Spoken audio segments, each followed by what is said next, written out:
gosh. When you give someone their paternity results over the phone, you never know how they might react. One man I spoke to had a little girl, just a little under 2 years old. When I told him, "Are you ready to hear the results?" he said, "I think so," and he was quiet. I said, "You're not the father. I'm sorry."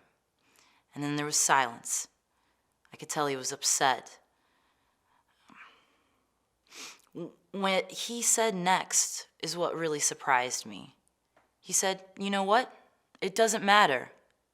She's my little girl. I've had her the last 2 years, and she has no one else. I'm going to keep being her dad." You know, even though it wasn't the result that he was looking for, removing the question somehow made it easier for him to take those next steps. I was so impressed by his obvious love and commitment for his little girl. I actually had a hard time holding back the tears when I told him, "You know what? Your little girl is very lucky."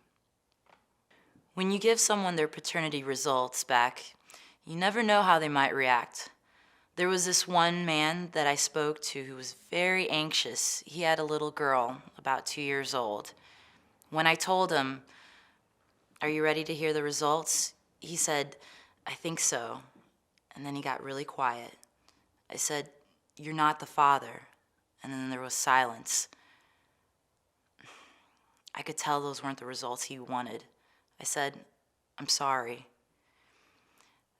But what he said next really surprised me, and it really moved me. He said, "You know what? It doesn't matter.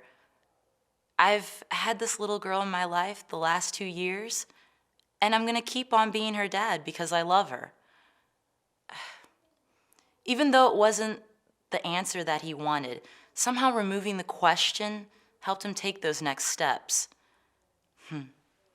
I was so impressed by his obvious love and commitment for his little girl. I actually couldn't help but try to hold back the tears when I said, "I think your daughter's very lucky, sir."